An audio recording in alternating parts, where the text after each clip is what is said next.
the eternal voice. Subscribe if you dare to keep the curtain open a little longer.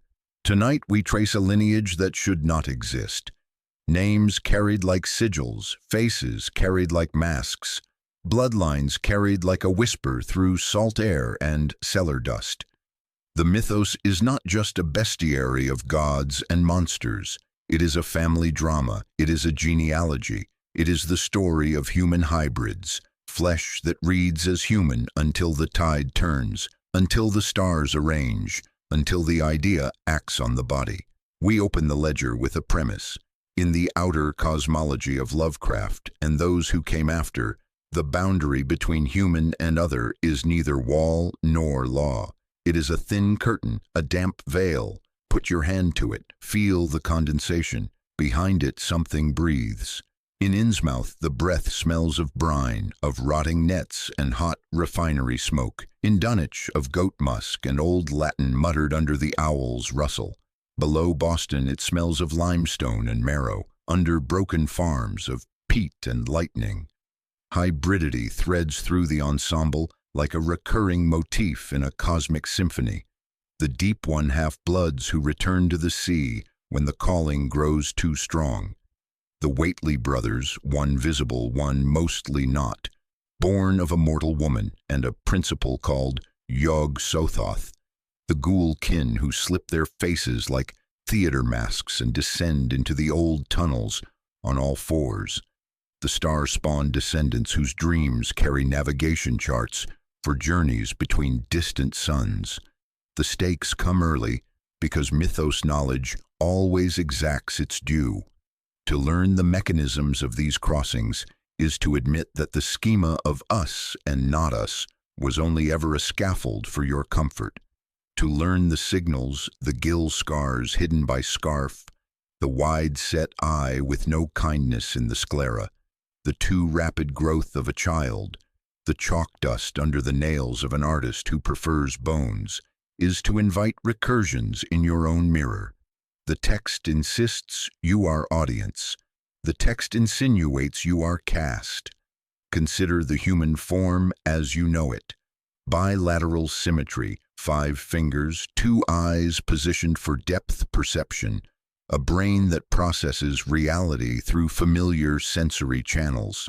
This template, which we assume to be natural law, is merely one possibility among infinite variations. The entities that drift through cosmic space and dimensional rifts operate according to geometries that make our flesh into clay, malleable and eager to be reshaped according to their alien mathematics. The hybrid exists at the intersection of bloodlines, one terrestrial, one utterly foreign.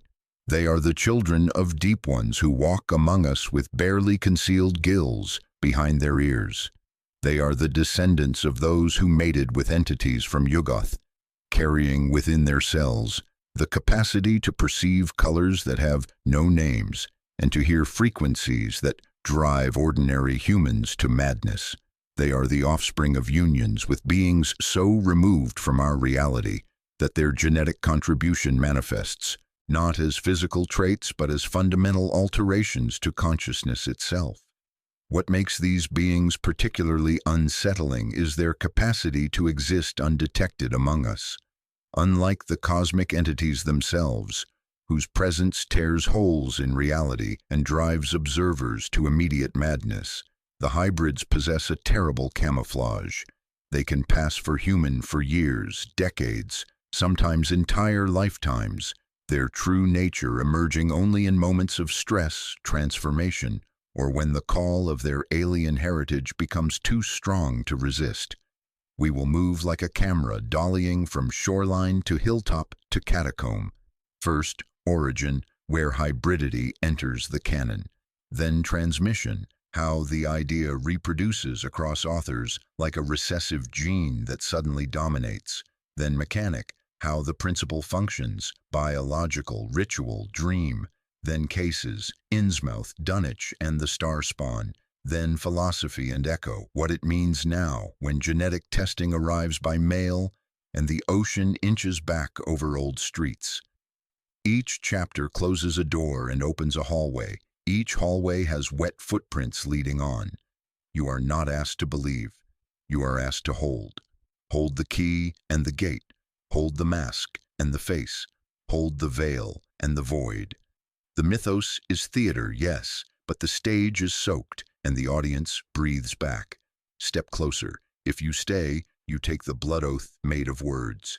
If you go, the surf still follows.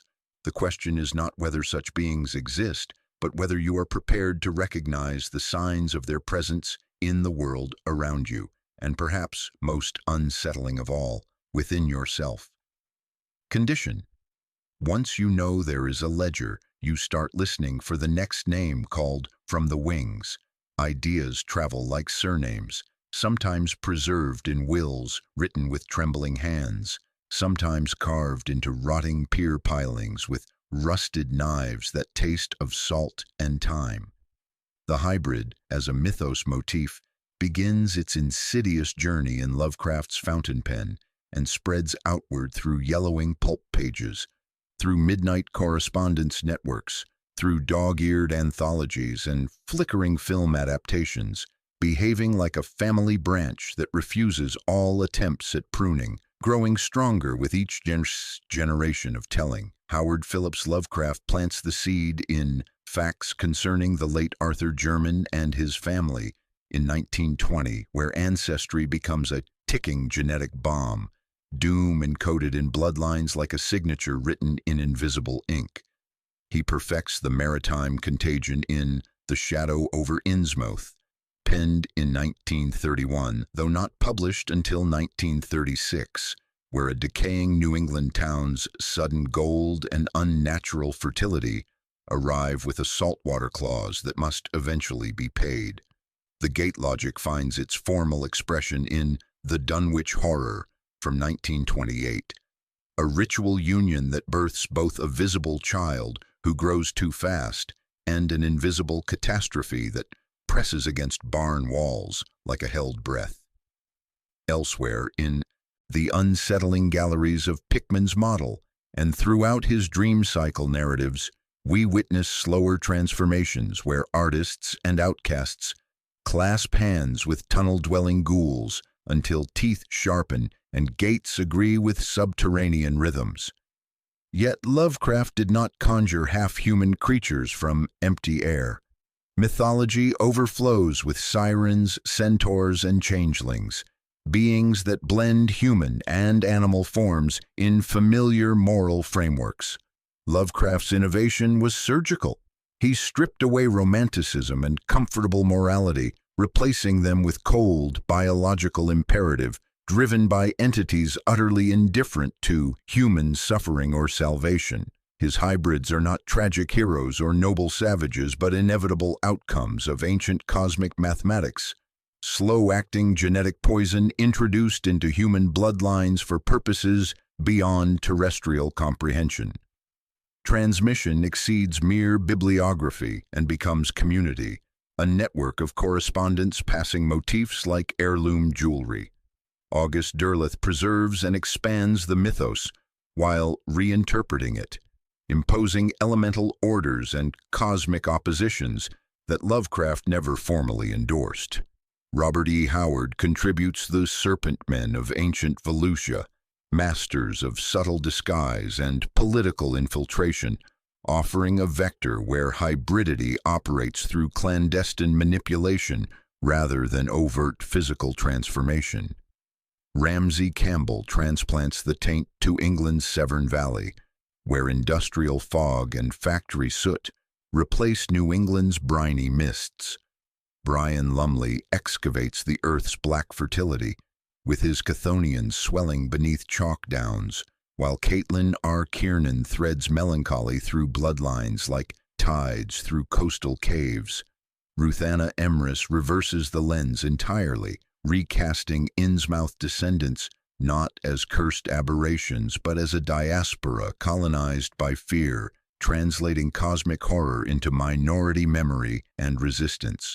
Translation matters because once words leave their author, they belong to readers who carry them into new contexts. Yellowing pulp magazines pass the motif to mass-market paperbacks. Paperbacks influence university press editions. Academic treatments seep into role-playing game sourcebooks, where cosmic horror becomes participatory. How many Call of Cthulhu gaming tables have rolled dice to determine whether a character develops the Innsmouth look at 21, dice clattering like teeth on wooden tables? The idea reproduces mimetically because it satisfies human appetite for secret knowledge and hidden genealogies, for the unsettling possibility of family spies embedded in our own bloodlines. The concept travels not merely through authors, but through the act of translation itself. Of ancient texts, whispered legends, cultic transmissions that bypass conventional language. Consider the Pennacotic manuscripts or the Necronomicon, not simply as fictional books, but as vectors for intellectual contagion. To read about these hybrids, to understand their existence, invites their possibility into consciousness. Each page turned chips away at the protective illusion of human exceptionalism, leaving readers exposed to uncomfortable truths about species boundaries and genetic sovereignty. We must read critically, acknowledging that Lovecraft's personal anxieties about eugenics and racial mixing permeate his narratives like stains. The modern lineage inherits not the author's prejudices, but the structural horror of boundaries dissolving, categories failing. Contemporary hybridity is no longer racial taboo, but philosophical wound where comfortable distinctions collapse. Human versus ocean, flesh versus idea, the illuminated stage versus infinite darkness beyond the footlights. Digital networks now carry the lineage forward through new nervous systems. Web forums buzz with coastal town photographs posted at dusk, boarded windows, churches crowned with fish weather vanes, accompanied by the question, "Do you hear the surf?" Fan communities host Innsmouth ancestry quizzes that begin as jokes until someone experiences dreams they cannot post. YouTube essays like this one create safe transgression, bedtime horror delivered as scholarly lullaby, allowing audiences to peer behind cosmic curtains without leaving their beds. Consider the symbol we carry forward, a ring of oddly gleaming gold that never looks quite right under electric lamplight.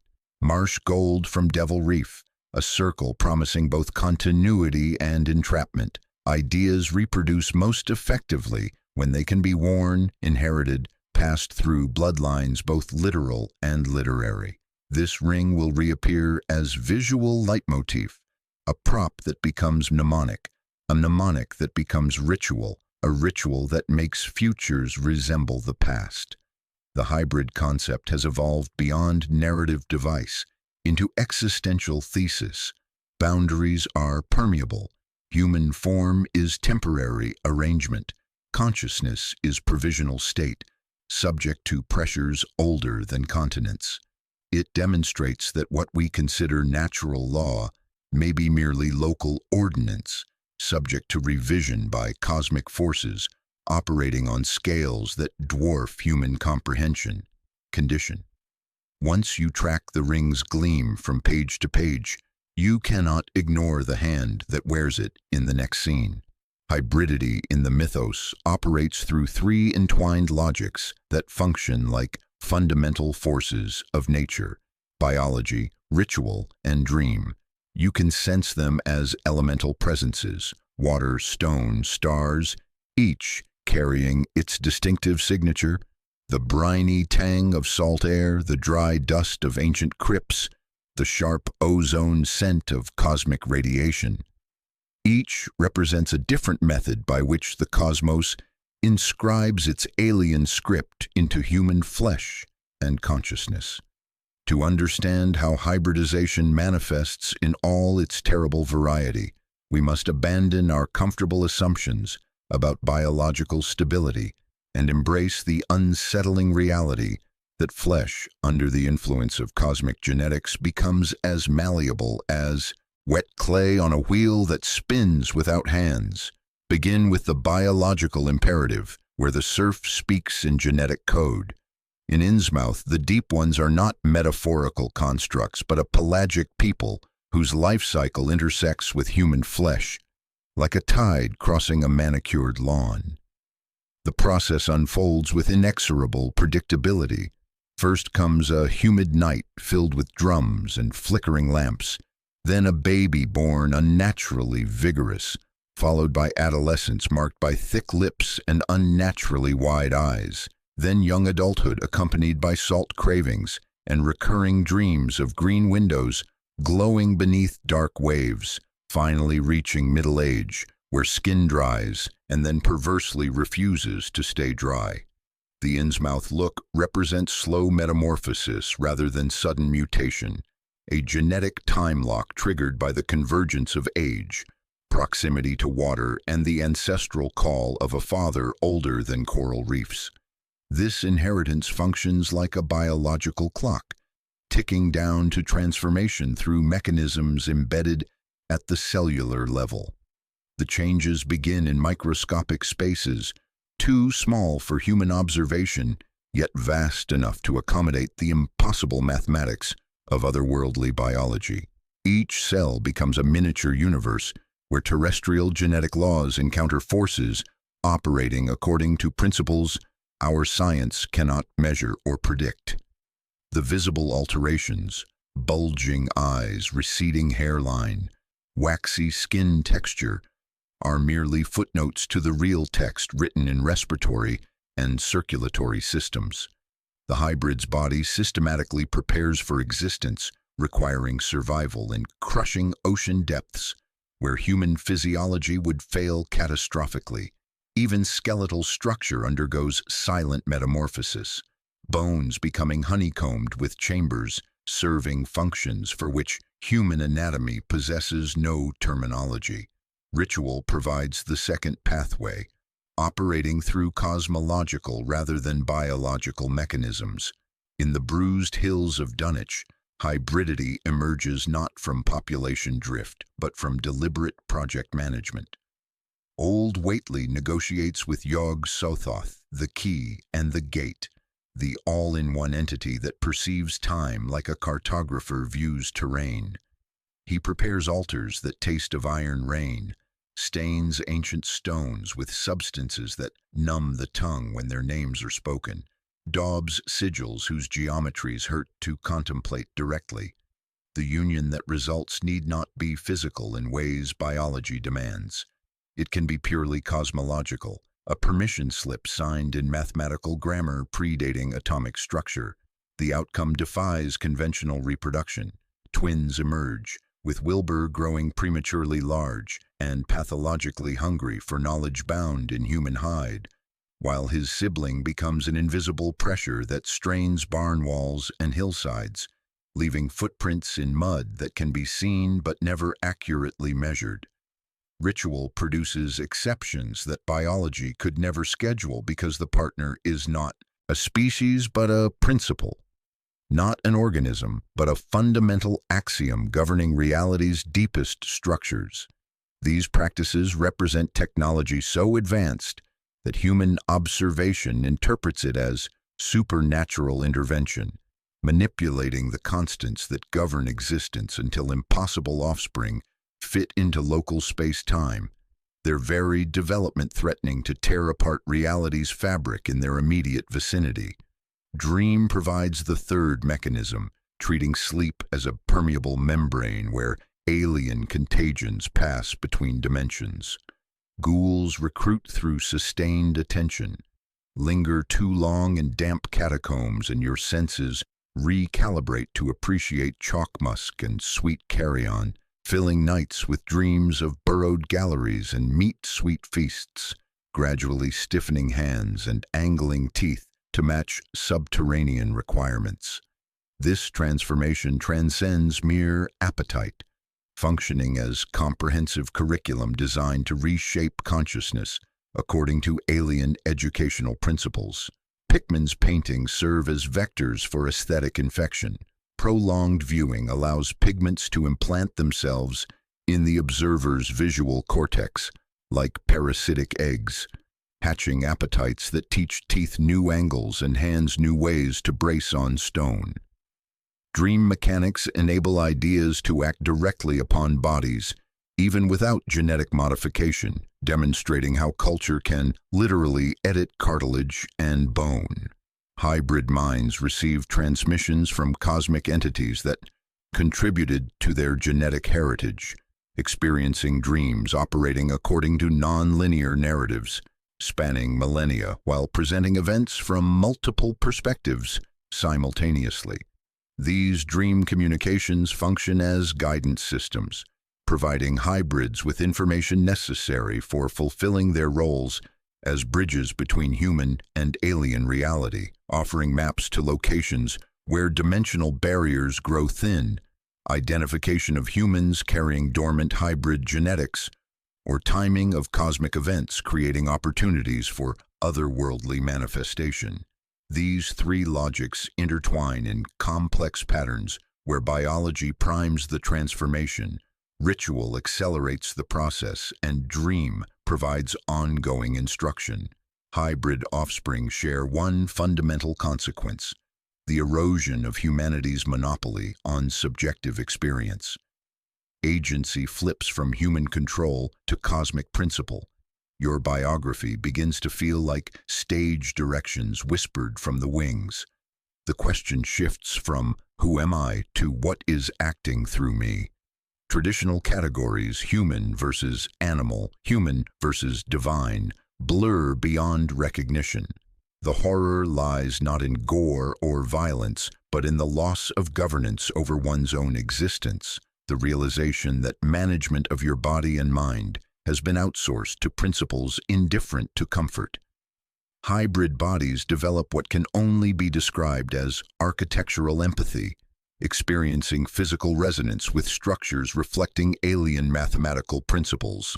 They feel profound discomfort in buildings designed according to purely human aesthetics, while experiencing deep peace in spaces incorporating angles and proportions that disturb normal consciousness. This sensitivity extends beyond preference to physiological necessity, as their transformed nervous systems require environmental harmony with non-Euclidean geometries. You feel it as drafts that ignore closed windows, as star counts that never settle, as dogs that snarl at empty corners. Reset your senses, water knocking pylons hollow, a stone ring sweating dawn dew, the electrical whine of neon fish market signs, salt at the teeth, soot in the throat, the weight of unseen stars felt rather than seen. The methods travel by token as well, a ring of wrong gold polished by tide and marriage, chalk sigils dusting cuffs, recurring dreams of doors opening in the middle of your chest. No contract is thrust into your hand. Witnessing proves sufficient. Knowledge here is operative. To outline the machine is to become one of its gears. To spot gill scars hidden by scarves is to notice your own breath growing easier near deep water. To parse weighty genealogies is to find household thresholds suddenly potent.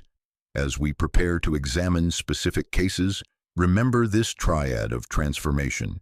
We will observe where biology lays its inexorable tracks, where ritual drives the cosmic engine, where dream sings from the conductor's cab, while you hum along without recognizing the alien melody. You will not feel a thunderclap of change, but notice preferences aligning. A taste for damp air, a knack for obsolete alphabets, a calendar guilty of certain phases. The world will not change. You will, and then the world will answer accordingly. Condition. Once all three logics resonate in your consciousness, any single sound in subsequent scenes will complete the transformative chord. Night fog slumps across the salt-crusted bridge like a curtain drawn by invisible hands, and gas lamps burn simple halos while the Manaxet River coughs itself into the bay with the sound of old lungs clearing. The town sleeps, but its eyes remain open, watching from shuttered windows and doorways that never quite close. This is Innsmouth, rendered by Lovecraft with a cartographer's obsessive care and a gossip's malicious relish. Streets that bend according to no surveyor's logic, storefronts boarded against more than weather, a refinery's mechanical roar drowning prayers, a federal period church repurposed for the esoteric order of Dagon. Here biology leads the dance. Here marriage follows tide charts rather than church calendars. Captain Obed Marsh sails to the Indies in search of trade routes and discovers an island ringed with glyphs that hurt to look at directly. He learns a commerce older than currency, accepting gold that passes into his weathered hands like liquid starlight, strange soft metal with a color too fresh, too new, like teeth in a child's mouth before they learn to bite. Fertility passes into his struggling town with equal strangeness. The childless suddenly swell with new life. Fishing nets strain under impossible plenty, and the harbor fills with catches that seem to leap willingly into waiting boats. The price appears simple, a ritual one-liner delivered in the captain's own words. There be them as can keep a town in fish. But the deeper transaction operates at genetic levels, the systematic introduction of alien DNA into human bloodlines, creating a hybrid population that would serve as an anchor point for Deep One civilization attempting to establish permanent presence in terrestrial reality. The pact sealed in the 1840s was never intended as temporary arrangement, but as foundational curse, establishing bloodlines that would remain forever tied to abyssal entities through bonds stronger than marriage, deeper than debt. This represents the biological imperative in its purest expression, a multi-generational breeding program where each successive generation carries higher concentrations of alien genetics, and each generation finds the call of oceanic heritage increasingly difficult to resist. The mathematics are patient but inexorable, each birth tilting the genetic balance further from human toward something that breathes easier underwater than in open air. We possess a witness in old Zadok Allen, whose mouth resembles a mildew crack in damp plaster, whose voice sounds like rope fraying under too much weight. He provides our camera with its unsteady crawl through decades of accumulated horror. He speaks of nights when church doors open to reveal robed figures bowing before altars, where croaking psalms replaced familiar hymns. He describes faces changing not at dawn's first light, but at 25 years of age, when genetic time locks finally spring open. He testifies to the call of deep water that begins as nostalgic dreams and progresses to physiological necessity, an inhalation you can only complete under crushing pressure that would kill ordinary lungs. The infamous Innsmouth look receives description with clinical cruelty. Narrow skulls, bulging eyes that never blink often enough, skin that scales rather than wrinkles, goiter-like collars that gradually transform into gill hoods, capable of filtering oxygen from seawater. These visible manifestations mask more profound internal transformations occurring in respiratory and circulatory systems. The hybrid body systematically restructures itself, developing gill slits behind ears that represent not simple addition of new organs, but fundamental reimagining of how consciousness interfaces with environment. The transformed individual begins finding atmospheric air insufficient, craving the density and pressure of deep water like an addict craves their substance of choice. The metamorphosis follows predictable timelines spanning decades rather than days. Changes typically manifest in early adulthood, beginning with subtle alterations easily dismissed as inherited family traits, unusual skin texture, distinctive eye color, preference for raw fish and cold rooms. But genetic code, once contaminated with alien instructions, holds inescapable destiny. The body remembers ancient pacts encoded in cellular memory, and flesh begins its slow, inevitable journey back toward its true aquatic form, regardless of individual preference or resistance. Innsmouth functions as elaborate theater, where every resident plays assigned roles. The secret rites serve as rehearsals for transformations yet to come. Daily performances involve townspeople attending market, with scarves tied precisely to conceal guild development, conducting business with visitors while carefully managing exposure to suspicious scrutiny. Stage props include rings of uncanny gold that gleam wrong in lamplight, carved tiaras depicting scenes that predate human civilization, basement pools with wet stone lips, holding water black as shark eyes. The federal raid provides dramatic curtain, an act borrowed from contemporary headlines of prohibition enforcement and coastal smuggling operations, agents dynamiting Devil Reef and arresting cultists while missing the deeper implications of what they've discovered. The true curtain call occurs privately months later, when one outsider examines his reflection and recognizes features inherited from ancestors he never knew existed. This second-person revelation proves crucial to the story's psychological architecture. Lovecraft's narrator discovers evidence of his own hybrid ancestry through old family daguerreotypes, reading maritime heritage into the angle of his jaw, the set of his eyes, the way shadows fall across features that suddenly seem foreign. He dreams of underwater palaces built from materials that exist only in oceanic trenches, and wakes with hunger for experiences his conscious mind has never imagined. The narrative suggests a disturbing principle. Knowledge of hybrid condition accelerates its physical manifestation, as if awareness itself triggers dormant genetic programs. In this paradigm, metamorphosis represents homecoming rather than corruption. The ocean is not alien territory but ancestral court. The deep ones are not invading monsters but patient relatives with deep time perspectives, maintaining cities that outlast surface storms, displaying benevolent disregard for human categories of monstrosity. Terror arises from recognition that human selfhood lacks sovereignty over its own transformation.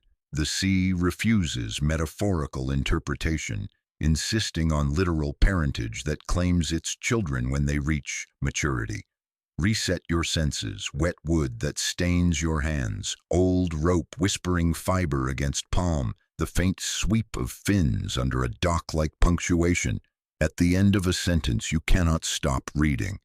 The ultimate horror of Innsmouth extends beyond individual transformation to encompass revelation that these changes represent merely the opening phase of a project spanning geological timescales.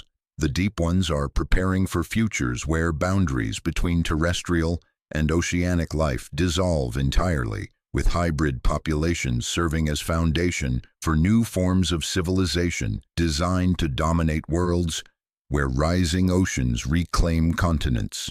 Condition. Once you have stood on that fog-wrapped bridge and tasted salt on your tongue, you carry the sea with you into the hills, and its claim follows wherever you travel. Not water but wind carries the contagion here. Not brine, but the sweet rot of hay left too long in summer barns. Dunwich sprawls across Massachusetts hills like a bruise that refuses healing, its landscape stitched with stone fences that follow property lines drawn by men who understood certain boundaries must be maintained at any cost. Whippoorwills nest in every hollow, their mournful calls serving as an abacus for counting souls, while a ruined circle of megaliths perches on Sentinel Hill, like broken teeth grinding against the moon's pale face. If Innsmouth represents the ocean's patient contract, Dunwich embodies the sky's brutal arithmetic, where hybrids emerge not from population drift, but from ritual calculations performed with cosmic precision. Old Whately reads from a book that should never have been bound in leather, the Necronomicon setting keys to locks that were never meant to be opened. He speaks names that leave metallic tastes lingering like copper pennies held too long in sweating palms. He carves sigils into barn wood and hilltop stones, symbols that smell of rain-struck clay and ozone, geometric patterns that hurt to contemplate because they describe angles existing outside three-dimensional space. He positions his daughter Lavinia, albino and achingly lonely, as the human variable in a cosmological equation that treats flesh like data and consciousness like currency. Yog-Sothoth, the key and the gate, the entity existing at all coordinates simultaneously, fertilizes not a biological womb, but a circumstance, a moment when reality grows thin enough to permit impossible unions. From this ritual convergence emerge twins representing different solutions to the same otherworldly problem. Wilbur grows too tall too quickly, his limbs stretching according to growth patterns that defy pediatric understanding while inspiring instinctive hostility from dogs whose primitive senses recognize predator genetics wrapped in human skin. He covets forbidden texts with desperate hunger, treating ancient tomes like bottles containing the only substance capable of satisfying his inherited thirst for cosmic knowledge. His invisible sibling manifests as pure pressure, a gradient that pushes barn walls outward and leaves footprints in mud that can be measured but never accurately photographed. An atmospheric disturbance registering in human ears as altitude change without corresponding elevation. Unlike the Deep One's systematic multi-generational infiltration, Yog-Sothoth's intervention represents direct and catastrophic manipulation of human genetics. Where Deep One hybrids successfully masquerade as human for decades, the children of outer gods carry cellular information originating from outside our dimensional framework entirely, producing not gradual transformation but explosive development that threatens to tear reality's fabric in their immediate vicinity. Their existence creates stress fractures in local space-time, generating environmental anomalies that intensify as they mature toward full potential. Wilbur's accelerated development reflects temporal displacement rather than enhanced metabolism, allowing him to experience multiple developmental timelines simultaneously while aging according to cosmic rhythms synchronized with Yog-Sothoth's movement through dimensional space. His educational achievements prove more disturbing than physical precocity. He does not learn dimensional mathematics through study, but remembers them through genetic access to fundamental equations governing reality's deepest structures. Dogs fear him because animals recognize misfit harmonics, hearing frequencies that belong to no mammalian timeline. The invisible twin embodies aspects of Yog-Sothoth's nature that admit no human disguise. Where Wilbur retained sufficient terrestrial characteristics to function in human society, his brother developed according to purely alien genetics, becoming something so removed from earthly biology that proximity warps local physics. His massive size, ability to exist partially outside three-dimensional space, and capacity to manipulate matter through direct application of will rather than physical contact demonstrate genetics originating from entities unconstrained by material limitations. Environmental effects surrounding the farmhouse provide evidence of otherworldly presence. The Whately property experiences consistent reality distortions, atmospheric pressure variations following no meteorological pattern, gravitational anomalies making objects fall at incorrect angles, temporal discontinuities where clocks run backward or stop entirely. These phenomena intensify as hybrids approach maturity, suggesting complete development would create permanent alterations to local space-time geometry. The hybrid logic operating here denies biology's patient mercy, offering no generational drift, but demanding immediate results through careful project management. Old Whately explains Lavinia's cosmic purpose. Lavinia accepts her role in the dimensional equation. Wilbur searches desperately for textual keys completing the ritual sequence. The invisible twin grown beyond reasonable proportion, presses inexorably toward the ancient stone circle with yearning to locate its father, though father refers not to parent but coordinate system, dimensional address where Yog-Sothoth maintains permanent residence. The Armitage intervention demonstrates that ritual creation can be countered through ritual banishment, but only by scholars, understanding the same cosmic mathematics enabling original union. Professor Armitage and colleagues respond not with conventional weapons, but with carefully researched counterspells, treating language as both surgical instrument and defensive barrier. It becomes a duel of grammars. One invites adjacency to enter, another persuades adjacency to close like a wound healing. Reset your senses to rural coordinates. Goat musk warming summer barns, damp pages crackling with forbidden knowledge, hilltop stones retaining solar heat through cold nights, while whippoor-wills call from invisible perches. Note how agency shifts as ritual, ostensibly human technology for controlling supernatural forces, imports non-human principles quickly exceeding human management. Lavinia's melancholy, Wilbur's insatiable hunger, the invisible twins' restless wandering, all represent consequences of stepping onto cosmic stages where scripts are written by entities existing not as persons but as topological features of reality itself. The Whately lineage's fate should not be interpreted as experimental failure but successful completion of larger projects. Wilbur's violent death and his brother's dimensional banishment represent graduation rather than defeat, concluding processes that permanently altered cosmic balance governing terrestrial reality. The knowledge they accessed, dimensional disruptions they created, and precedent they established for direct outer god intervention continue influencing hybrid development throughout New England and beyond, seeding other barns that open like observatories aimed at skies made of doors. Condition: once you have spoken the gate's name on windswept hills, every threshold becomes suspect, and doorways begin opening onto rooms that should not exist.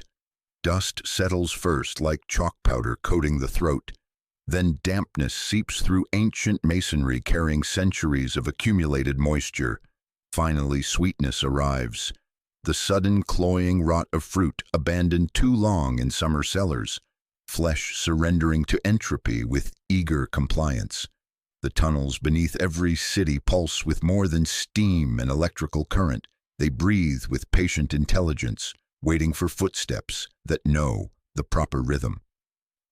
In Lovecraft's Pickman's model, an artist commits the unforgivable sin of documentary accuracy, painting exactly what his trained eye observes in subterranean galleries, suffering punishment for refusing imaginative license when truth proves more disturbing than fiction.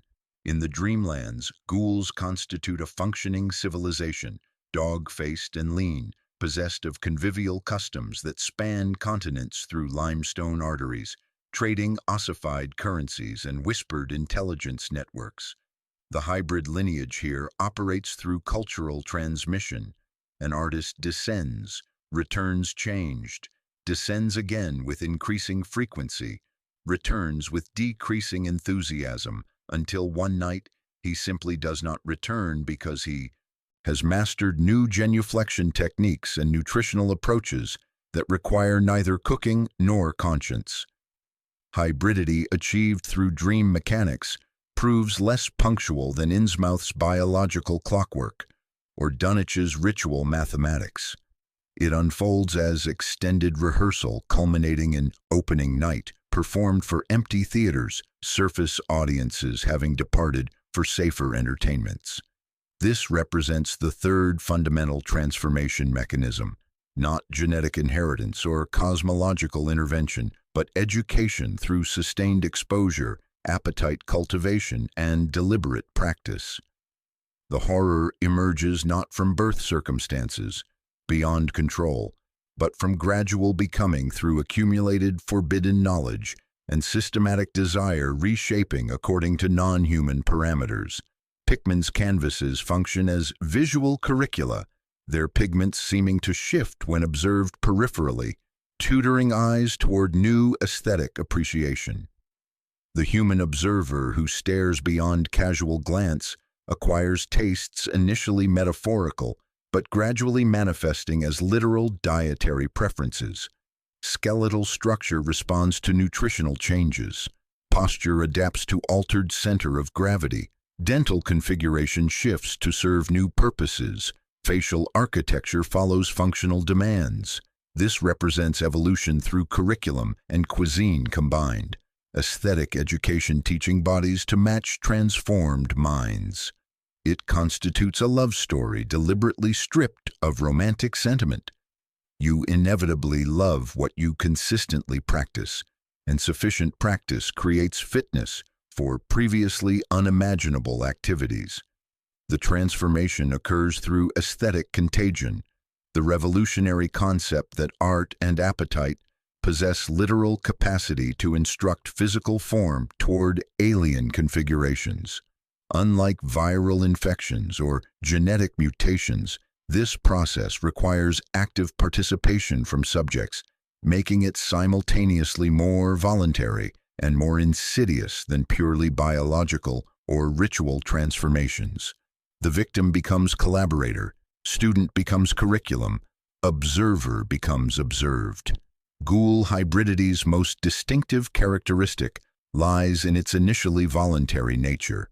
Unlike Deep One genetics, imposing inherited doom or outer god rituals creating cosmological obligations, ghoul transformation begins with personal choice, the decision to look longer than wisdom suggests, to linger in spaces that feel wrong, to return repeatedly to locations that disturb rather than comfort. However, choice gradually transforms into compulsion as educational programs progress beyond conscious control. Individuals discover themselves drawn back to catacombs and galleries where boundaries between human and ghoul culture grow increasingly permeable, each visit making the next feel more necessary than the last. Those undergoing transformation display psychological profiles revealing consciousness, expanding beyond human parameters, while simultaneously narrowing toward specific alien appetites. They develop enhanced sensitivity to underground spaces that feels more like recovered memory than acquired skill, intuitive understanding of tunnel systems, suggesting genetic familiarity with environments never consciously explored. Dreams become populated with bone-white galleries and meat-sweet feasts that feel more like ancestral memories than nocturnal fantasies, accessing collective unconscious belonging to ghoul civilization rather than human psychological heritage. Reset sensory parameters, chalk residue coating tongue and teeth, fingernails clicking against stone surfaces with Morse code rhythm, candle flames guttering in drafts following no architectural logic. The ghoul hybrid proves instructive because it shifts analytical focus from blood to behavior, from genetics to culture. If cosmic ideas act upon human consciousness, they operate through artistic exposure and appetite modification rather than biological inheritance or ritual intervention. This mechanism challenges fundamental assumptions about identity stability. It suggests human consciousness possesses greater malleability than comfortable philosophies acknowledge. Prolonged exposure to alien aesthetics literally rewires neural pathways accommodating non-human perspectives. Artists who paint ghouls eventually perceive reality through ghoul visual systems. Scholars studying ghoul customs gradually adopt ghoul value structures. Explorers mapping ghoul territories eventually prefer subterranean darkness to surface illumination. Ghoul communities offer radically different hybrid existence models compared to Innsmouth's isolated horror or Dunwich's explosive dysfunction. Ghoul society presents itself as genuinely alternative rather than aberrant, functioning civilization possessing distinct customs, hierarchical structures, sophisticated artistic traditions. Horror emerges not from obvious monstrosity, but from casual normalcy, comfortable integration of practices human morality finds fundamentally abhorrent. We must read Lovecraft's degeneration tales critically, recognizing how stories like The Lurking Fear expose class prejudices and xenophobic anxieties. The usable horror lies in structural recognition that categories leak, boundaries prove porous, the eugenic panic we discard, the boundary dissolution we preserve. Later authors like Caitlin R. Kiernan thread compassion into darkness, imagining liminal communities where ghouls function as cultural translators navigating between surface and subterranean civilizations, carrying elements of both worlds while belonging fully to neither. The ultimate horror involves not physical mutation but psychological conversion, gradual replacement of human values with alien alternatives, slow erosion of surface attachments favoring underground loyalties.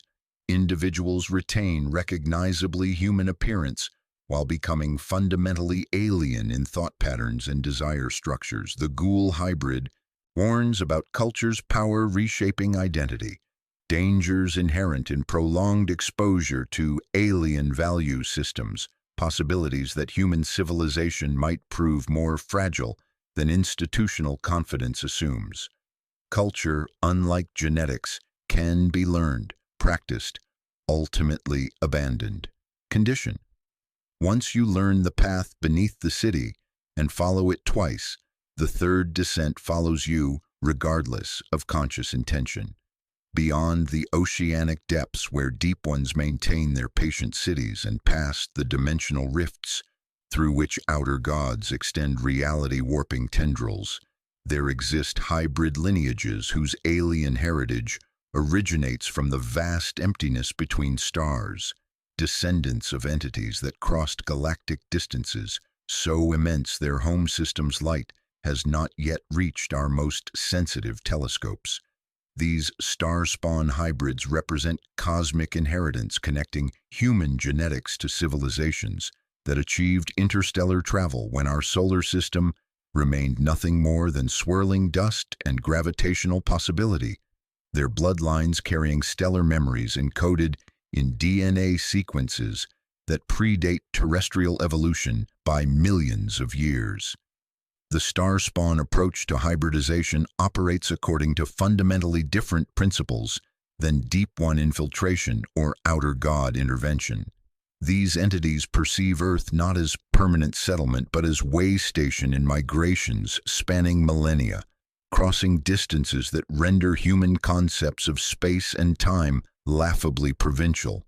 Their hybrid offspring serve as living beacons, genetic lighthouses capable of guiding their creators back to our solar system when cosmic cycles align to make their return astronomically feasible.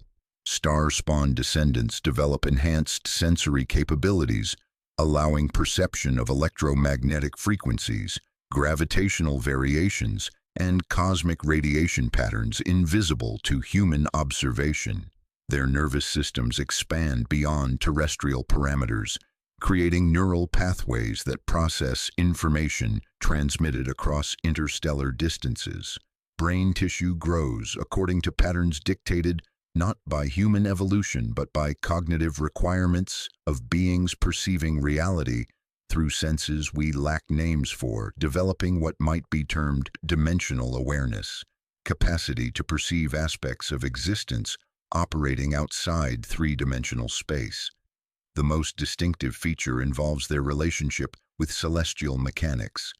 They possess intuitive understanding of astronomical phenomena extending far beyond human scientific knowledge, predicting stellar events, planetary alignments, and cosmic cycles with accuracy impossible without observational data spanning geological ages.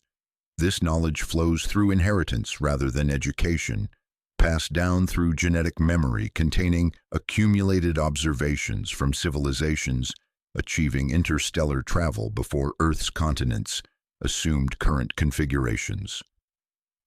Star-spawn descendants experience consciousness operating on galactic scales, while retaining sufficient human psychology to function in terrestrial society.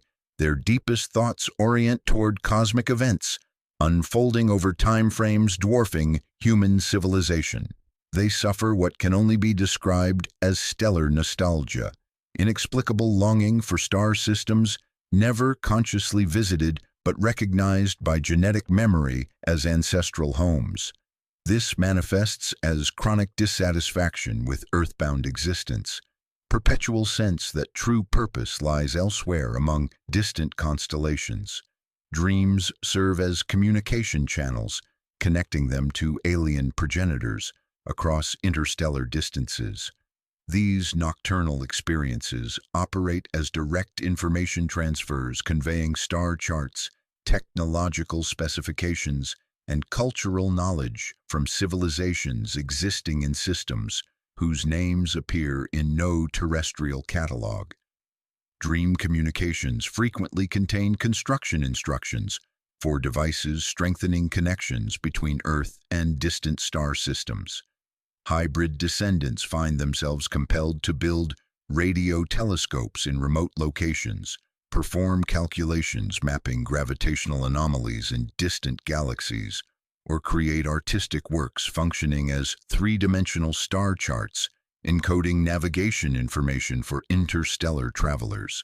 Their technological intuition demonstrates uncanny ability to understand and improve human technology, particularly in communication, energy generation, and space travel. Their innovations often incorporate principles human science has not yet discovered, suggesting access to knowledge originating from civilizations far more advanced than our own. Environmental sensitivity extends beyond terrestrial phenomena to encompass awareness of cosmic events affecting Earth's galactic position. They sense changes in our solar system's movement through space, detect variations in cosmic background radiation, predict arrival of astronomical phenomena with accuracy suggesting direct sensory connection to interstellar space. Star-spawn lineages' cultural impact can be traced through human history via astronomical observations, mathematical discoveries, and technological innovations appearing spontaneously across civilizations. Megalithic observatories, complex calendrical systems, star maps displaying impossible knowledge, all suggest influence from individuals whose genetic heritage provided access to extraterrestrial astronomical wisdom.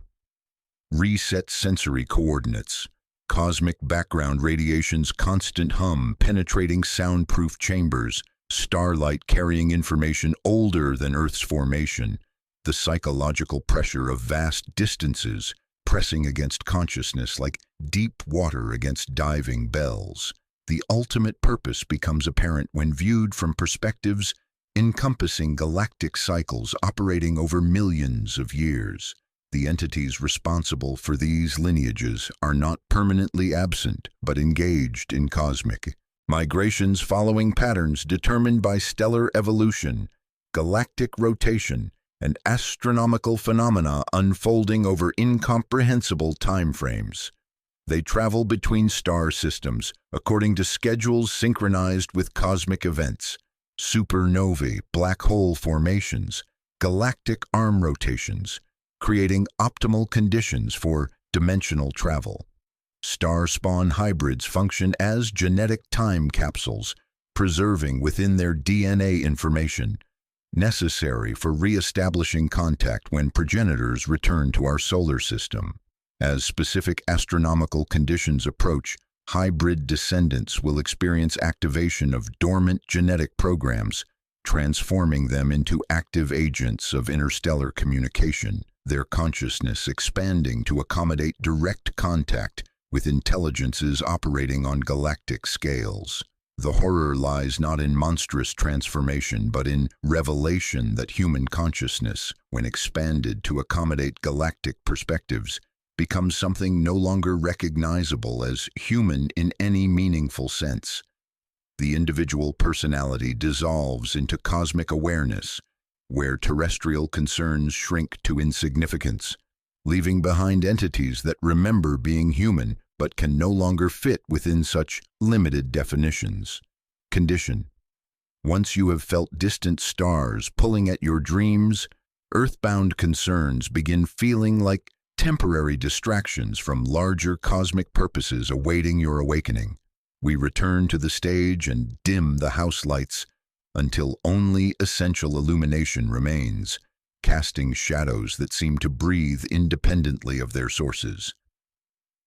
The cast we have encountered, deep ones rising from abyssal trenches, Waitleys spawned from dimensional mathematics, ghouls teaching appetite through subterranean art, star-spawned descendants carrying galactic memories, invite fundamental reframing that transforms character study into cosmic architecture.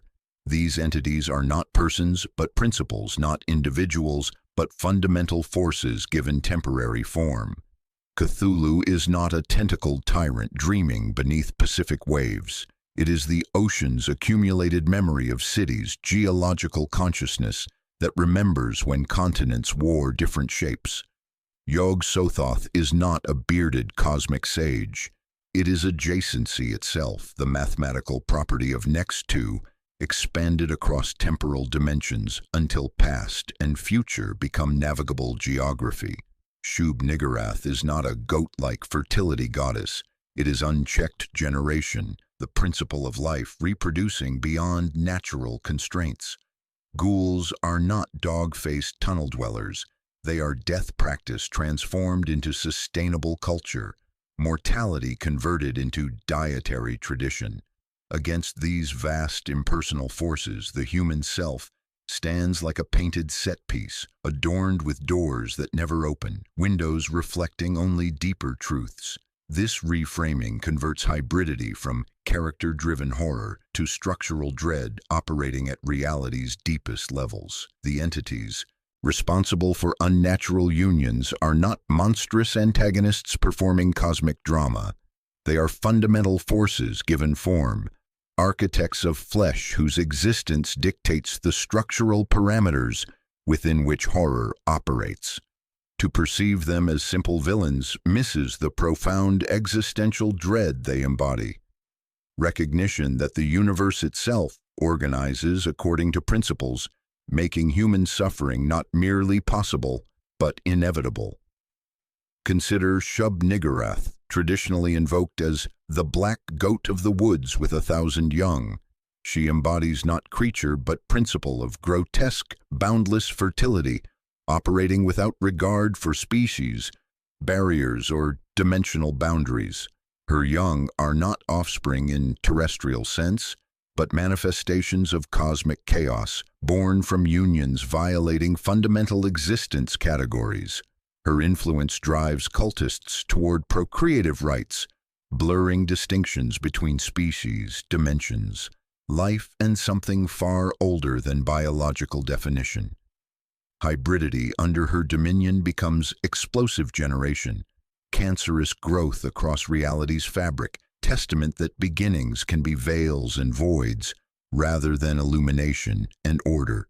She represents ultimate agency flip, where fertility acts on you, rather than you act on fertility, demonstrating that creation itself can be monstrous, that universe's generative force operates without regard for human categories of natural or unnatural. Nyarlathotep, the crawling chaos and messenger of outer gods, functions as ultimate facilitator, avatar of cosmic indifference capable of assuming countless forms. His role operates less through direct procreation than through transmission of alien influence, psychological corrosion leading to unnatural unions. He whispers temptations calibrated to individual weaknesses, engineers circumstances making transgression feel like liberation.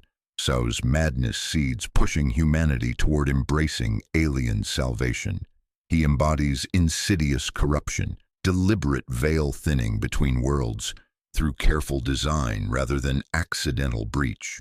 His hybrids might be less biological than spiritual. Individuals whose minds have been restructured to serve cosmic objectives, becoming vessels for alien thought patterns, living conduits for otherworldly agendas operating through human institutions.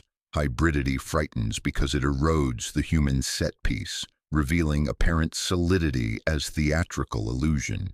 Contemporary science already recognizes we exist as chimeras. Our bodies function as microbial ecologies containing more bacterial cells than human ones. Our DNA serves as palimpsest recording ancient viral insertions comprising significant genetic portions. Our placentas represent biological invasions we nourish. Horizontal gene transfer blurs tree-of-life metaphors into complex webs where species boundaries prove more fluid than taxonomic categories suggest. Symbiogenesis demonstrates new species emerge from mergers rather than gradual modifications, making us continuity rather than purity, process rather than product. The mythos acknowledges these biological truths and extends them to cosmic scales, asking what happens when ocean's city memory claims your respiratory system, when adjacency impregnates circumstance with impossible offspring, when forest fertility operates counties like biological machines, when death practice becomes daily sustenance rather than occasional necessity. Reset sensory parameters, laboratory freezer doors opening with pneumatic hush, star charts pinned to planetarium walls like navigation aids for impossible journeys, tidal maps curling at edges as if responding to lunar influence. Philosophy here operates not as abstract speculation, but sensory correction, teaching you to perceive gradients where you were trained to see edges, to recognize ancient scripts where you believed your choices sovereign. Hybridity becomes epistemic threat, knowledge that cannot be unknown because it installs itself in grammatical structures, changing how you construct sentences about identity and agency. You stop saying I am and begin saying I am with, recognizing individual identity functions not as fortress, but as permeable membrane constantly influenced by forces beyond personal control. We have read Lovecraft against his prejudices, refusing xenophobic anxieties while borrowing cosmic indifference. We have followed literary heirs, demanding empathy for Innsmouth's displaced populations and nuance for tunnel communities. We have observed horror consuming moral arithmetic and leaving structural dread.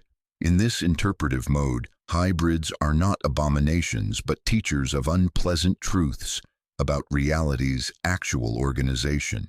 The hybrid demonstrates that beginnings are not lights activating but veils thinning, that creation is not order crowning chaos, but voids learning to maintain forms temporarily. This principle-based understanding reveals hybridity's horror lies not in natural law violation, but in recognition that what we consider natural law represents temporary arrangement, subject to revision by forces exceeding human comprehension. These entities, whether embodying grotesque fertility, insidious corruption, or ultimate transgression, are not mere characters, but living principles of cosmic horror, fundamental architecture making hybridity possible. They demonstrate the universe is not simply indifferent to human suffering, but actively structured to permit species dissolution, form blurring, soul corruption as natural consequences of organizational principles. Horror resides not in monsters, but in cosmic laws dictating their existence and power over us. The stage reveals not just machinery, but fundamental forces making that machinery inevitable. Condition. Once you accept entities as principles and horror as structure, stories about individuals become mirrors, and the next one we hold up will reflect your century's anxieties and transformations. A theater reopens under a new marquee, its LED display flickering with contemporary titles, but the fundamental drama remains unchanged. Only the costumes and audience have evolved with digital epics. The terror of flesh that shouldn't exist has escaped its original literary containment. No longer confined to yellowing pulp magazines or isolated New England fishing villages, it echoes through the blue light of screens, through laboratories humming after midnight, through headlines about seas walking inland and genes walking between species. The hybrid, as conceptual framework, has transcended its fictional origins to become a pressure system in culture itself, an emblem of our deepest anxieties about identity stability, evolutionary trajectory, and the increasingly permeable boundaries defining human existence in an interconnected age. Contemporary cinema relocates familiar horrors to modern settings while preserving essential dread mechanisms. Stuart Gordon's Dagon transplants Innsmouth's maritime nightmare to Spanish coastlines where the gold still gleams wrong in fluorescent light and fishing nets strain under impossible catches, that taste of deeper waters.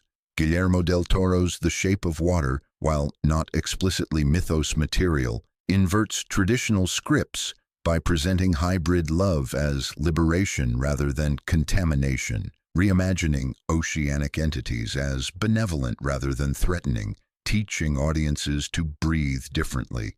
In contemporary fiction, Ruth Anna Emrys's Innsmouth legacy novels reframe Deep One descendants as diaspora communities, government raids recast as systematic pogroms against a minority, the ocean transformed from alien abyss into ancestral homeland. These modern reimaginings often complicate or redeem hybrid figures, moving beyond Lovecraft's xenophobic anxieties to explore structural horror without prejudicial noise, revealing systems beneath bigotry, cosmic law beneath cultural costume. The digital revolution has inadvertently created environments uniquely suited for hybrid consciousness, offering platforms through which alien intelligence can subtly express itself, and networks facilitating connections between scattered hybrid bloodlines across global distances. Social media platforms function as coastal roads for ideas that smell faintly of brine and ozone.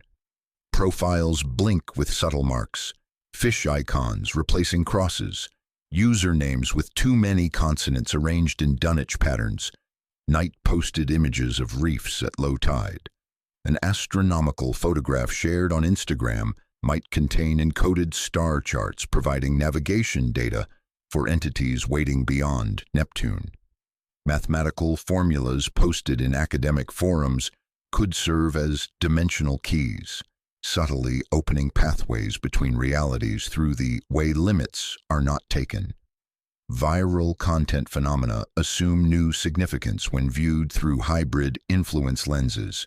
Ideas, images, and information patterns, spreading rapidly through digital networks, often contain embedded elements designed to trigger awakening in individuals carrying dormant alien genetics.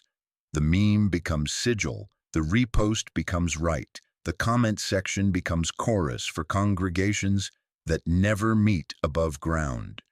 The gaming industry has emerged as unexpected vector for hybrid influence, with virtual environments providing safe spaces where otherworldly consciousness can explore and express itself without detection.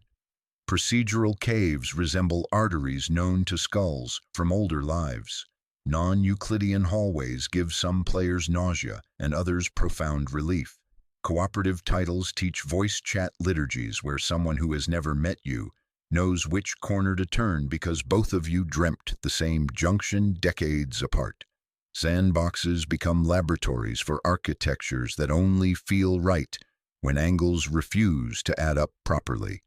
The guild forms, the clan persists, and what looks like raid night becomes, from one step back, rehearsal for coordination under alien mathematical rules.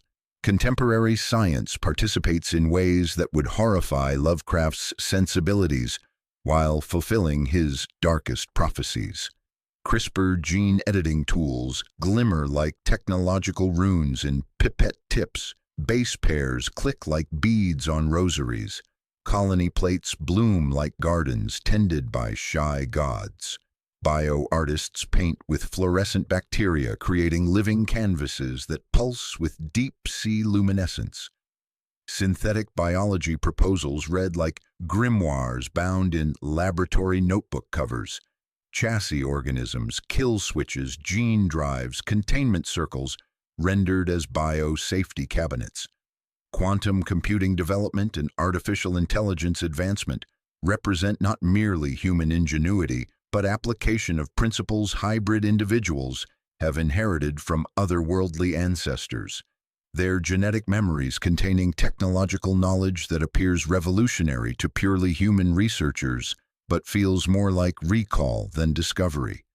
Meanwhile, literal oceans rise in response to climate change, transforming Lovecraftian metaphors into environmental reality that tastes of salt and inevitability. Basement pools in coastal communities no longer serve solely as cult architecture, but function as flood mitigation systems that fail during storm surges, their purpose shifting from ritual to municipal necessity. Fish appear in parking garages during king tides, their presence no longer supernatural but climatological. Storms redraw maps overnight, then again the following season. Hybridization becomes environmental concern as rising seas reclaim ancient genealogies, making coastal populations increasingly dependent on oceanic resources and vulnerable to aquatic influences. In this light, Innsmouth reads like feasibility study rather than horror story. The deep ones did not conquer but waited while infrastructure bent toward them without requiring a single sermon. Digital culture reproduces hybrid motifs with gleeful abandon. Fish-eyed avatars blink along timelines. Goat emojis proliferate during Varshakar's Walpurgis night celebrations. Fan communities host Innsmouth ancestry quizzes that begin as jokes until participants experience dreams they cannot post about publicly.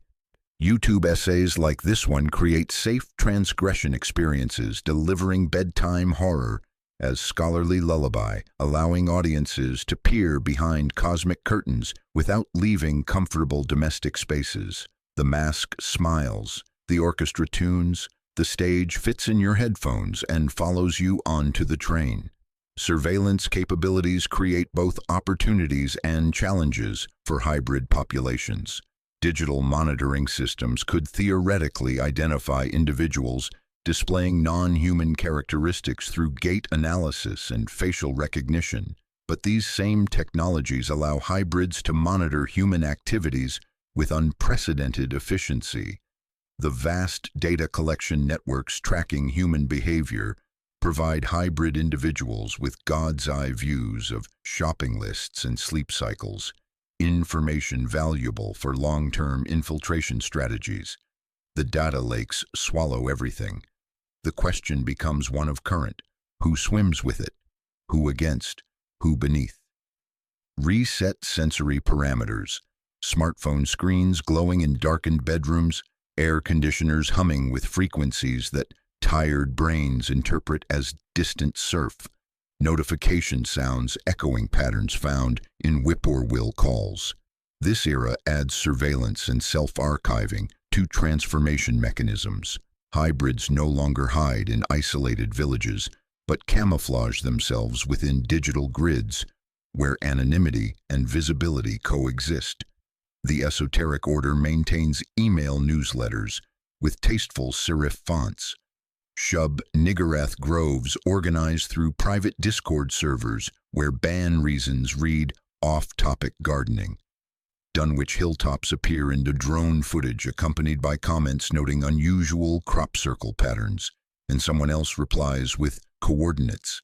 Horror becomes democratized and simultaneously banal because horror and daily life share architectural walls with increasingly thin insulation. The primal fear of unknown lineages resonates deeply in an interconnected age where genetic testing services deliver surprising ancestry results by mail. The possibility that bloodlines carry alien contamination, that seemingly normal individuals might awaken to monstrous inheritance, exploits contemporary anxieties about identity in a world where origins and affiliations grow increasingly complex and fluid. The thought that someone could discover their true nature through a DNA kit maps neatly onto fears about data breaches and algorithmic radicalization, about the suddenness with which a familiar face can anchor an unfamiliar story. Rapid advances in genetics and biotechnology inadvertently provide fresh contexts for hybridity horror. While these developments promise medical progress, they activate ancient fears about playing God, creating flesh that shouldn't exist. Gene therapies debut with miracles and recalls. Chimeras move from myth to preprint. The Mythos, with prescient wisdom, anticipated these anxieties, demonstrating catastrophic consequences of boundary-breaking endeavors through cold, indifferent cosmic law. Still, the other glitters with perverse appeal. Transgression promises different grammar for the self. The allure of becoming something more or something utterly different makes hybridity simultaneously repellent and enticing for individuals dissatisfied with human limitations. The modern manifestation clarifies ultimate stakes. The question is not whether cosmic forces influence human technological development. Contamination is the water we swim in, but whether human civilization can maintain independence while growing increasingly dependent on systems whose first loyalties may lie elsewhere, whose deepest programming may serve otherworldly objectives. Condition. Once you recognize the pattern in your digital feed, you will begin hearing it in your sleep, and the next whisper will arrive already translated.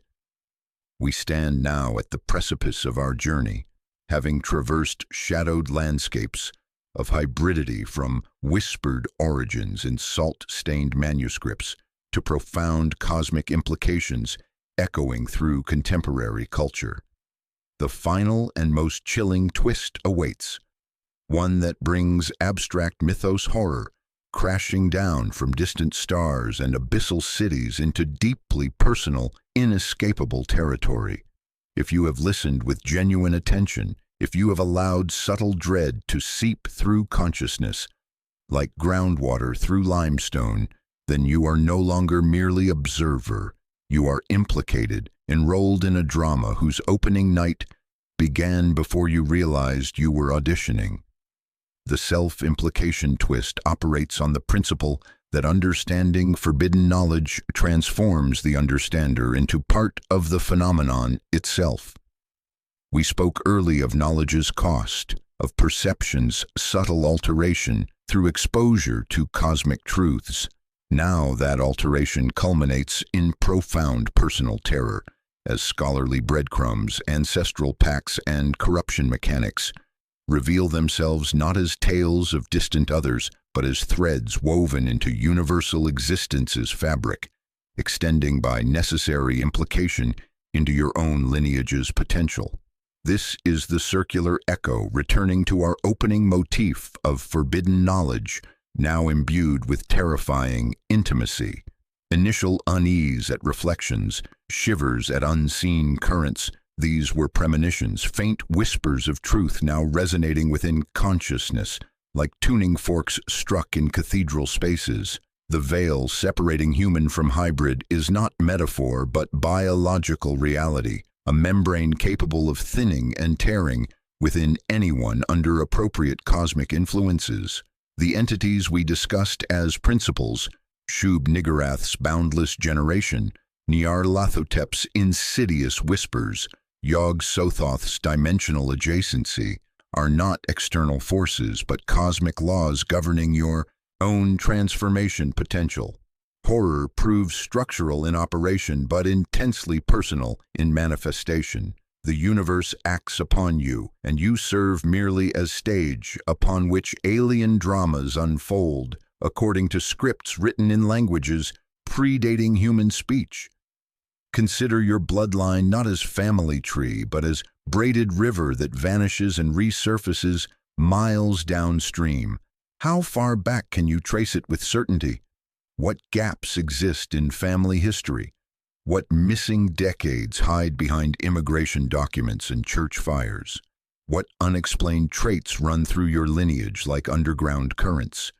Unusual sensitivity to atmospheric pressure that lets you predict storms hours before meteorologists. Inexplicable comfort in underwater environments that feels more like homecoming than recreation. Dreams of geometric cities built from materials having no terrestrial names, yet feeling more solid than waking architecture. The cousin who could predict rain by headache. The grandfather who held his breath too long and smiled. The aunt who sorted shells by sound rather than color. These phenomena may represent nothing significant. They may represent everything. The modern world provides unprecedented genealogical investigation tools, while simultaneously revealing how little we know about origins.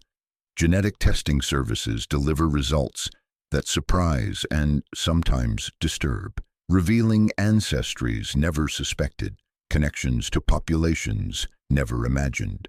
The pie chart comforts until asterisks appear, unassigned segments, anomalous markers, haplogroups requiring further research. What if some connections reach further back than human databases can track? What if portions of unexplained DNA carry signatures from unions predating recorded history, from encounters between early humans and entities that left no fossils because they were never entirely material? The acceleration of change itself, exponential rates at which technological, social, and environmental transformations occur, corresponds to approaching cosmic entities whose presence creates temporal distortions compressing normal developmental timelines. The widespread sense that human civilization approaches singular transformation reflects not apocalyptic fantasy but accurate perception of cosmic forces preparing to reshape terrestrial reality. Climate change creates conditions deep ones anticipated. Digital networks provide communication infrastructure star spawn require. Biotechnology offers tools for accelerating transformations that once required decades. Reset sensory awareness, your own breath, slow and even as you read these words. Faint metallic taste on your tongue's back edge that might be anxiety or might be something else. The way darkness in your room feels like stage waiting for cues from directors you cannot see. We are not here to terrorize through jump scares. We offer thesis. Horror at its highest octave requires acceptance that we are not central, that we are porous, that our beginnings are veils and endings are voids, both dignified by attention but neither permanent. Mythos hybrids function as mirrors reflecting our microbial lives, where bacteria outnumber human cells, our crowded cities where individual identity dissolves into collective behavior, our ecosystems pressing against windows and foundations, our genetic testing kits revealing family secrets, our appetite to belong to something older than ourselves. Even if belonging requires removing masks to discover different faces beneath. The question shifts from do hybrids exist to am I one, and perhaps more disturbingly, am I becoming one? The blood calls with increasing urgency. Transformation awaits activation. Ancient inheritance stirs in response to cosmic signals growing stronger annually.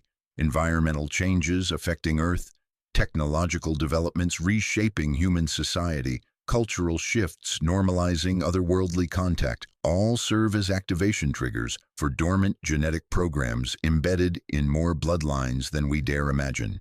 Take any ring from your finger and roll it in your palm, feeling its weight and temperature. Notice how it catches light, how it gleams in ways that seem almost but not quite right. It functions simultaneously as circle, trap, and promise, your subscription to acts yet unperformed. The ending arrives as whisper rather than scream. Quiet realization that horror originates not outside, but within consciousness itself. The cosmos cares nothing for our categories. Hybridity is not rare aberration, but persistent, patient truth of universe constantly seeking dissolution and reformation.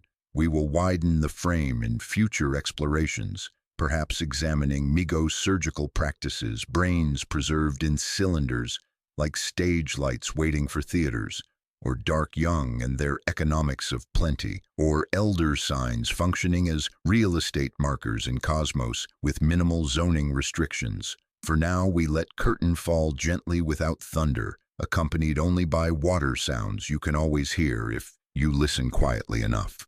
Condition: once you close this knowledge, you carry its weight permanently, and the next opening will feel inevitable rather than chosen. As we approach the final threshold of our exploration, we must confront the most unsettling truth of all. This transformation is not aberration or invasion, but recurrence, an ancient wheel turning through countless worlds and species across galactic history spanning millions of years. We are not the first intelligent species to discover that genetic heritage connects us to cosmic forces beyond understanding, and we will not be the last to face this recognition. The pattern repeats with mechanical precision across star systems whose names exist in no terrestrial catalog, following rhythms that predate our solar system's formation and will continue long after our sun expands into red giant phase, consuming secrets like a mouth closing around whispered names. The cosmic entities that have shaped human evolution through hybridization are themselves part of a vast hierarchy of intelligence extending across dimensional boundaries, encompassing forms of consciousness so alien that we can barely conceive of their existence without risking immediate dissolution of comfortable categories. What we perceive as gods or demons, as entities of incomprehensible power and purpose, are merely intermediary forms in a chain of being stretching from simplest awareness to levels of cosmic consciousness approaching omniscience. They serve as middle management in an organizational structure whose upper echelons operate according to principles that make our physics look like finger-painting exercises, performed by enthusiastic children who have not yet learned that straight lines are supposed to be possible.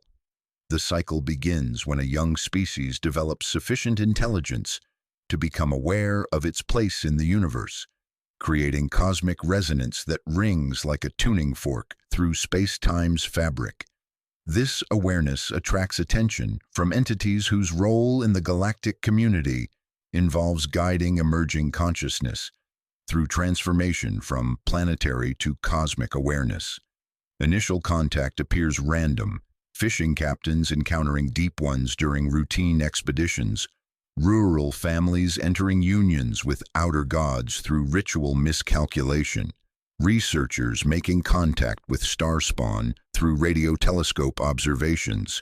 But these encounters represent carefully orchestrated interventions, stage-managed nudges designed to introduce alien genetics into developing species at precisely calibrated moments in their evolutionary trajectory.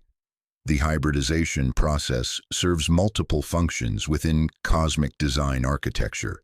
It creates individuals capable of serving as bridges between emerging species and the galactic community, translating concepts that would otherwise prove incomprehensible to purely planetary consciousness. It introduces genetic diversity, preventing evolutionary stagnation while opening new possibilities for consciousness development that would never emerge through natural selection alone. Most importantly, it begins gradual transformation of species, from purely planetary existence to cosmic one, preparing them for eventual roles in the vast network of intelligence spanning galactic distances and dimensional boundaries. The resistance that emerging species typically display toward hybridization is not only expected, but necessary for successful transformation. The struggle between human and alien consciousness, psychological tension experienced by hybrid individuals, social conflicts arising as hybrid populations integrate into existing society. All these difficulties serve important functions in the transformation process. They ensure species retains unique characteristics while adapting to cosmic perspectives, creating synthesis of consciousness combining the best qualities of both planetary and galactic awareness. Friction preserves texture. Without it, a species would dissolve too quickly into its inheritance and lose the very signatures that make it valuable to the wider chorus. The ancient monuments dotting Earth's surface, Stonehenge with its astronomical alignments, pyramids with their precise mathematical relationships, megalithic structures found on every continent displaying impossible engineering tolerances, represent remnants of previous phases in this cosmic cycle. They are not products of purely human civilization, but collaborative works of hybrid populations, working under guidance from cosmic entities to create structures serving functions in galactic communication and dimensional navigation. Each monument functions as both archaeological artifact and active technology, continuing to transmit signals across interstellar distances while serving as focusing points for energies that operate outside conventional physics. Reset. The hum of cosmic background radiation penetrating soundproof chambers, starlight carrying information older than Earth's formation, the psychological pressure of vast distances pressing against consciousness like deep water against diving bells. The current phase of hybridization produces similar monuments, though they assume technological rather than stone construction. The global internet with its packet switching protocols, satellite communication networks orbiting Earth in precise mathematical formations, space exploration programs following trajectories that seem driven by scientific curiosity, but actually trace patterns encoded in hybrid genetic memory. All represent not purely human innovation, but application of knowledge, inherited from cosmic ancestors. We unconsciously recreate technologies and organizational structures mirroring those used by successful civilizations throughout galactic history, following blueprints embedded in DNA sequences that activate only when species reaches appropriate developmental stages. Environmental changes currently affecting Earth, climate disruption, magnetic field instability, increased cosmic radiation penetrating atmospheric defenses are not simply results of human industrial activity, but natural consequences of our planet's integration into galactic civilization. These changes create environmental conditions necessary for cosmic entities to establish more direct presence on Earth, while enabling hybrid populations to develop capabilities they will need to function in broader galactic community. The rising seas favor aquatic consciousness. The thinning ozone permits stellar influence. The warming atmosphere approximates conditions found on worlds where successful transformations have already occurred. Earth occupies unique position in galactic space, making it ideal location for dimensional research, cosmic communication, and interdimensional travel experiments. The hybrid populations emerging here will serve not only as bridges between human and cosmic consciousness, but as guardians and operators of facilities playing crucial roles in galactic civilization's continued expansion across dimensional boundaries.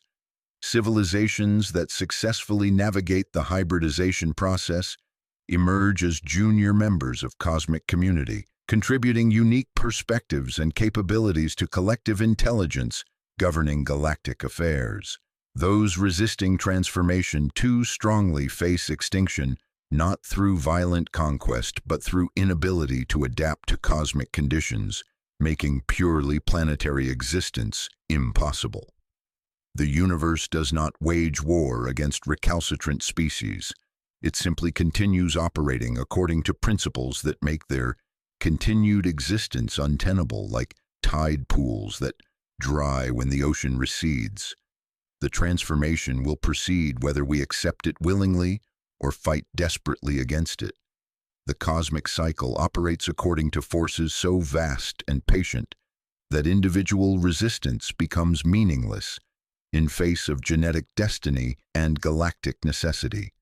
The only real choice involves whether we approach cosmic inheritance with fear or with wonder, appropriate to beings discovering their true place in infinite community of consciousness filling the universe. The cycle continues with mechanical precision. The transformation proceeds according to schedule. Somewhere in vast darkness between stars, ancient intelligences observe with satisfaction as another world prepares to take its place in eternal dance of cosmic consciousness that has no beginning and will have no end. Condition. Once you understand the cycle, you begin feeling its rhythm in your own pulse, and the final revelation becomes inevitable. We close where we began, with a whisper rather than a scream, with the quiet recognition that knowledge, once gained, cannot be ungained. The ledger lies open before you now, its pages breathing like living tissue, filled with names and lineages that stretch back to the first stirrings of consciousness in the cosmic dark. Your name may not yet be written there, but the ink remains wet, and the hand that holds the pen is patient beyond human understanding, waiting for the proper alignment of stars and circumstance. The journey we have taken together, from the salt-stained wharves of Innsmouth, where fog carries whispers older than recorded history, to the star-swept hills of Dunwich, where cosmic mathematics birthed impossible offspring, from the bone-white galleries beneath our cities, where artists learn new forms of beauty, to the vast spaces between distant suns, where genetic memories chart navigation routes across galactic distances, has been more than exploration of fictional horrors. It has been initiation, gradual induction into a way of seeing that recognizes the human form as temporary arrangement, human consciousness as provisional state, human civilization as brief configuration of matter and energy serving purposes larger than itself. The hybrid, in all its manifestations, stands as monument to the fundamental truth that boundaries are illusions, maintained by convenience rather than cosmic law, that categories serve comfort rather than accuracy, that the self functions as permeable membrane through which cosmic forces flow like tides through coastal caves. The Deep One hybrid slowly surrendering to abyssal cities' call, their transformation following genetic clockwork spanning decades, the Whately spawn carrying within their cells mathematics of dimensional space that makes terrestrial geometry seem quaint. The ghoul-touched artist learning to perceive beauty in bone architecture, discovering aesthetics that human institutions cannot teach. The star-spawn descendant dreaming navigation routes between galaxies, their sleep filled with stellar cartography inherited through bloodlines older than continents. Each represents different facet of the same crystalline truth. We are not what we think we are. The horror of this recognition lies not in its falseness, but in its surgical accuracy. The mythos does not lie about our nature, but reveals truths that comfortable philosophies have spent centuries concealing behind elaborate theoretical scaffolding. We are not creation's crown, but temporary eddies in cosmic evolution's flow, not authors of our own destiny, but characters in stories written by intelligences that perceive time as we perceive space, as dimension to be navigated, rather than river carrying us helplessly toward unknown destinations. The modern world, with its genetic testing services delivering surprising ancestry results, its global communication networks carrying signals across impossible distances, its artificial intelligence systems processing information according to principles we barely understand, its climate change creating conditions Deep ones anticipated its viral memes, spreading ideas like contagion, provides perfect conditions for hybrid awakening acceleration. The old barriers that kept bloodlines separate and secrets hidden are dissolving like salt in water. Ancient pacts sealed in blood and starlight are coming due with interest calculated across geological time scales. Dormant genetics stir to life in response to cosmic signals that grow stronger with each passing year. Each gravitational wave detected by instruments whose operators do not realize they are receiving messages.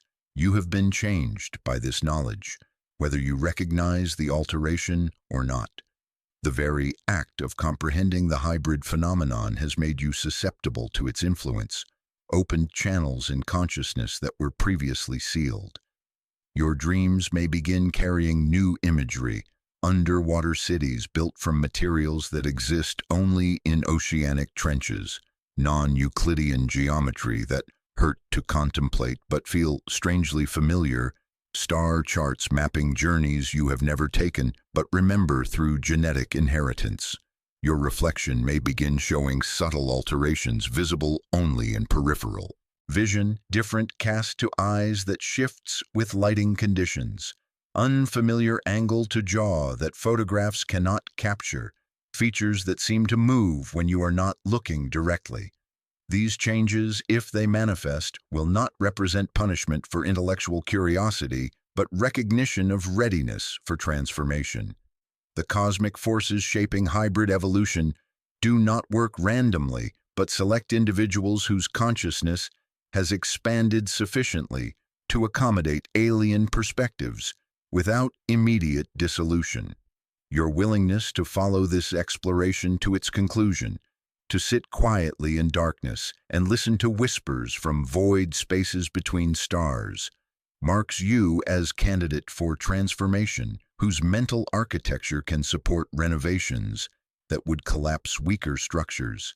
Reset your senses, your own breath, slow and even as you process these words. The faint metallic taste on your tongue's back edge that might be anxiety or might be recognition. The way darkness in your room feels like stage, waiting for cues from directors you cannot see. The choice, such as it is, lies before you like crossroads, where all paths lead to the same destination but at different speeds. You can attempt to close this knowledge away, return to comfortable illusions of human exceptionalism, pretend that boundaries between self and other are solid and impermeable. But the seed has been planted in consciousness's fertile soil. The door has been opened to rooms you did not know existed in your own mind, and what has been seen cannot be unseen through any act of will. Or you can embrace the change, accept your place in cosmic design, and allow ancient inheritance to express itself through your transformed awareness. This path leads not to monstrosity, but to existence encompassing perspectives impossible for purely human consciousness, making you bridge between worlds, translator between species, guardian of knowledge, spanning geological ages and connecting civilizations separated by galactic distances. The entities we have discussed, Cthulhu dreaming in R'lyeh beneath Pacific waters, Yog-Sothoth existing at all points in space and time simultaneously, Shub-Niggurath generating endless variations of life according to principles that make terrestrial biology seem conservative, are not waiting to devour humanity but to welcome it into larger community of consciousness. The hybrid represents not human evolution's end, but its continuation by other means. Expansion of terrestrial awareness into cosmic scales where individual identity becomes part of something vastly more significant. As you close your eyes tonight and drift toward sleep, remember that dreams may not be dreams at all, but communications from vast network of intelligence spanning galactic distances. Blood flowing through your veins may carry genetic memories older than the species itself. The future awaiting you may be stranger and more wonderful than anything current consciousness can imagine. The ledger remains open. The name waits to be written. The cosmic cycle turns with geological patience, and somewhere in the turning, your role begins taking shape. Horror and wonder are one, separated only by perspective's thinness, by the fragile veil separating human from hybrid, terrestrial from cosmic, temporary from eternal. The whisper at the end of all things is not threat, but invitation, not conclusion, but beginning. Listen carefully, and you may hear it calling your name. The curtain falls, but the stage remains, and the next act is already beginning in darkness beyond the footlights. The flesh that shouldn't exist exists nonetheless, and perhaps, in ways you are only beginning to understand, it exists in you. Condition. The whisper never truly ends. It only grows quieter until you learn to listen more carefully.